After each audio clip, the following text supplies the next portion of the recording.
नमस्कार दोस्तों, स्वागत है एक बार फिर से आपके अपने YouTube चैनल योगेंद्रा टाइम्स पर।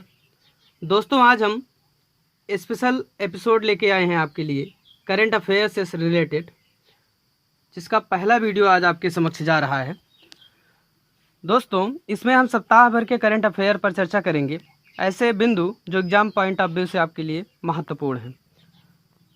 सबसे पहला इसमें है, कोणार्क मंदिर हाल ही में चर्चा में रहा, तो हम कोणार्क मंदिर से संबंधित विश्लेषणात्मक अध्ययन करते हैं।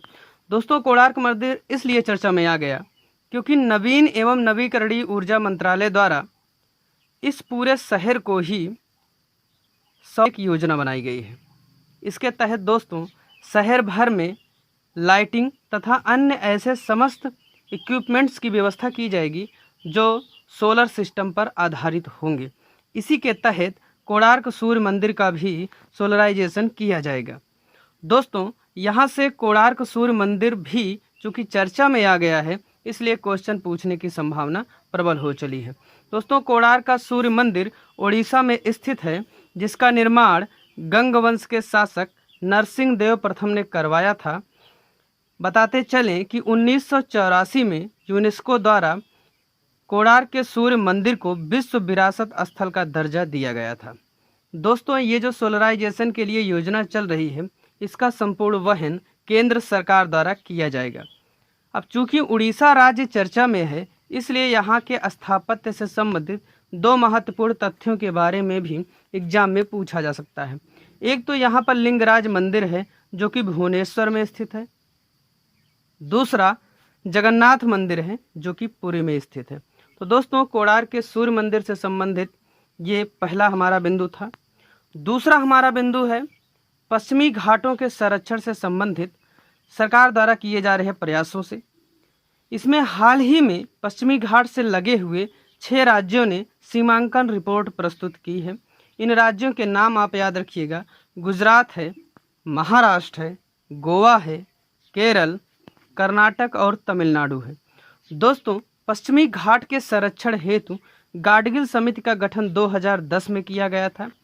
इस गाडगिल समिति की समीक्षा हेतु, जो उसने रिपोर्ट प्रस्तुत की, उसकी समीक्षा हेतु कस्तूरी रंगन समिति का गठन 2011 में किया गया था। तो अब एक निश्चय ये किया गया है कि जो पश्चिमी घाट है, इसके संरक्षण के लिए सतत रूप से प्रयास किए जाने की आवश्यकता है।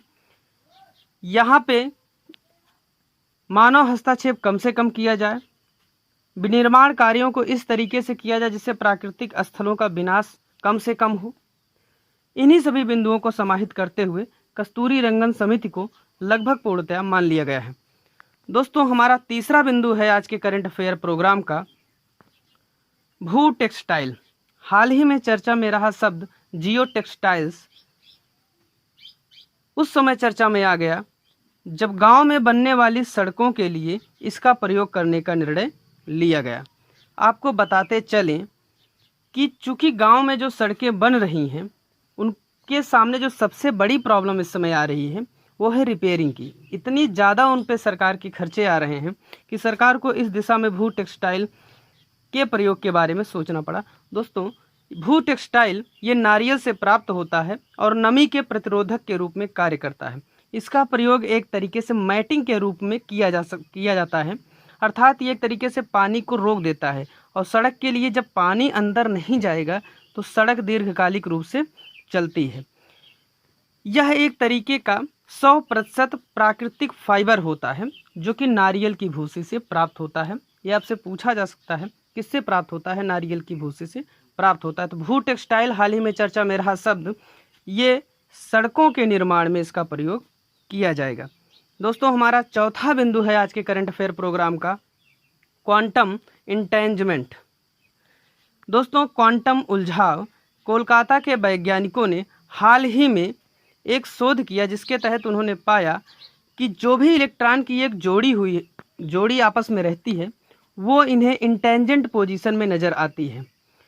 तो दोस्तों, ये आपसे पूछ सकता है कि क्वांटम इंटेंजेंट क्या है? ये इलेक्ट्रॉनों से संबंधित है और ये एक यांत्रिक घटना है जिसे कोलकाता के वैज्ञानिकों ने हाल ही में शोध किया है। अगला बिंदु है दोस्तों, space demo 2 mission. Space demo 2 mission हाल ही में चर्चा में है। यह अमेरिकी अंतरिक्ष एजेंसी नासा का कम लागत में अंतरिक्ष तक पहुंच सुनिश्चित करने हेतु एक मिशन है। इसका परीक्षण फाल्कन 9 रॉकेट के तहत संभावित हुआ। दोस्तों, अगला बिंदु हमारा ओपन स्काई ट्रीटी है। ये चर्चा में उस समय आ गई जब अमेरिका ने इससे बाहर होने की बात कही। अमेरिका ने एक संभावना जताई है कि वह इस ट्रीटी से बाहर हो सकता है। तो इस ट्रीटी के बारे में प्रश्न पूछना अवश्य संभावी हो जाता है।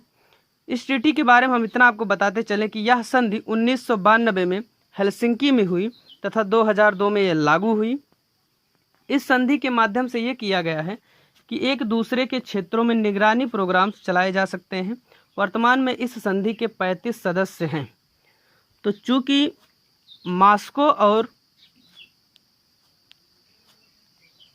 अमेरिका साथ ही साथ चीन, इसमें रसिया, चीन और अमेरिका तीनों इस तरह से शामिल हैं कि हथियारों की होड़ लगी हुई एक दूसरे में और एक दूसरे पर लगातार आरोप भी लगाए जा रहे हैं। इसीलिए अमेरिका ने इस सूची से संभावना व्यक्त की है कि वो बाहर हो सकता है। अगला बिंदु है दोस्तों, हम चर्चा करेंगे वर्तमान में चर्चा में रही कुछ योजनाओं पर। इनमें 3 प्रमुख योजनाएं हैं। पहली, प्रधानमंत्री उज्ज्वला योजना, जो कि प्रधानमंत्री द्वारा 3 महीने के तहत फ्री सिलेंडर वितरण के वर्तमान जो सब्सिडी प्रोग्राम है उसके कारण चर्चा में आई। मनरेगा, जिसमें आत्मनिर्भर भारत के तहत अतिरिक्त फंडिंग की गई, ये चर्चा में है।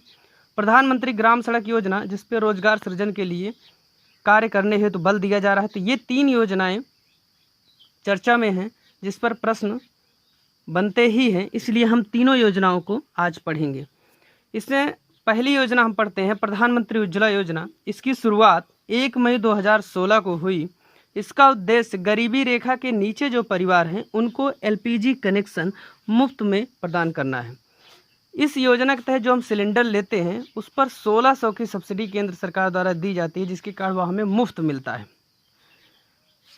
इस योजना के आने का मुख्य लक्ष्य ये था, उद्देश्य ये था कि ग्रामीण जो भारत था, जो भारत गाँव में बसता है, उनमें स्वास्थ्य को लेकर जागरूकता की कमी, साथ ही साथ स्वास्थ्य सुविधाओं के अभाव होने के कारण एक तो मौतें हो रही थी लगातार, दूसरे जो ईंधन का प्रयोग कर रहे थे उनसे भी लगातार मौतें हो रही थी। तो चूंकि लकड़ी के प्रयोग से खाने को बनाया जा रहा था, जिसके कारण अधिक मात्रा में धुएं का रिसाव होता था, धुआं निकलता था अधिक मात्रा में, जिसके कारण फेफड़े से संबंधित गाँव वालों को प्रॉब्लम ज़्यादा होती थी।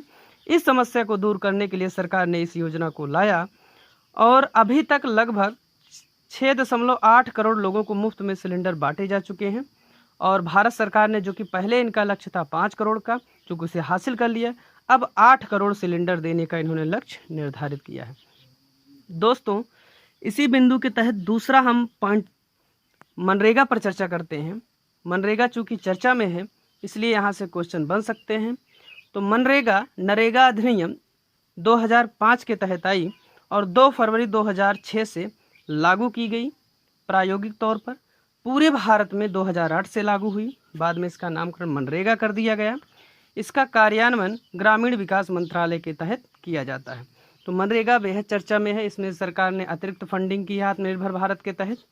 आप आत्मनिर्भर भारत के तहत इसकी फंडिंग के कारण इसको पढ़ रहे हैं, चूँकि चर्चा में आ गए। इसके तहत 100 दिनों का रोजगार दिया जाता है लोगों को, और जब आवेदन करते हैं आप, उसके 15 दिन के अंदर आपको रोजगार दिया जाएगा, नहीं तो उसके बाद भत्ते की व्यवस्था की गई इस योजना में। दोस्तों, उसके बाद प्रधानमंत्री ग्राम सड़क योजना है, ये चर्चा में है इस समय। 25 दिसंबर 2000 को ये योजना आई। इसका उद्देश्य ऐसे गाँवों को सड़क मार्ग से जोड़ना है जो अभी तक सड़क मार्ग द्वारा नहीं जुड़े हैं।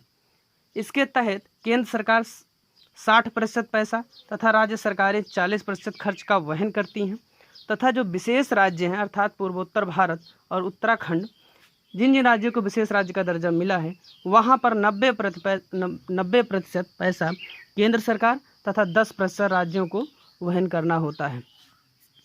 दोस्तों, आइए चलते चलते बिंदुवार करंट अफेयर पर हम चर्चा करते हैं। इसमें एक करंट अफेयर महत्वपूर्ण ये है कि वीडियो के माध्यम से केवाईसी करने वाला पहला बैंक बना है कोटक महिंद्रा। दूसरा बिंदु यह है एनटीटी द्वारा अभ्यास ऐप लॉन्च किया गया विद्यार्थियों के लिए, नीट वगैरह की जो परीक्षाएं दे रहे हैं उनसे संबंधित है। WHO के 73वें सत्र में कार्यकारी अध्यक्ष के रूप में डॉक्टर हर्षवर्धन की नियुक्ति हुई है। कोई भारतीय पहले बार इस पद पर नियुक्त हुआ है। मध्य प्रदेश द्वारा बुजुर्गों के लिए संकल्प योजना लाई गई है। जयतु जयतु भारतम गीत जो कि आत्मनिर्भर भारत से संबंधित है, 211 लोगों ने मिलकर गाया है, एक अपने आप में रिकॉर्ड है ये। भ्रष्टाचार से बचाव है, त्रिपुरा राज्य ने व्हाट्सएप नंबर जारी किया है। तो पूछ सकता है आपसे, पहली बार किसने व्हाट्सएप नंबर जारी किया? त्रिपुरा ने जारी किया है। विश्व बैंक समूह की नई अर्थशास्त्री एवं उपाध्यक्ष पद पर कार्मेन रेनहार्ट जो कि अमेरिका की नियुक्त हुई हैं। विश्व बैंक के बारे में थोड़ा सा हम जानते चलते हैं। अध्यक्ष इसके डेविड मालपास हैं। स्थापना 1944 में हुई। मुख्यालय इसका वाशिंगटन DC में है। सदस्य इसके कुल मिला के 189 हैं वर्तमान में। एस्ले जॉन कूपर चर्चा में है, इनका निधन हो गया। ऑस्ट्रेलिया के टेनिस खिलाड़ी हैं। एक चीज़ ध्यान रखिएगा, डेविस कप टेनिस से ही संबंधित होता है। उत्तर प्रदेश स्टार्टअप फंड बनाने वाला पहला राज्य है। इसने इसमें 1000 करोड़ रुपए की व्यवस्था की है। अंतर्राष्ट्रीय जैव विविधता दिवस 22 मई को मनाया गया। इस वर्ष इसकी थीम थी our solutions are in nature, हमारा समाधान प्रकृति में निहित है। यह दिवस सन 2000 से मनाया जाना शुरू हुआ। तो दोस्तों, इसी तरह के वीडियोस के लिए बने रहें हमारे साथ। चैनल को सब्सक्राइब करें, ज़्यादा से ज़्यादा शेयर करें, लाइक करें। और आपको कैसा लगा हमारा करंट अफेयर पर पहला प्रोग्राम कमेंट करके हमें ज़रूर बताएं। धन्यवाद, नमस्कार।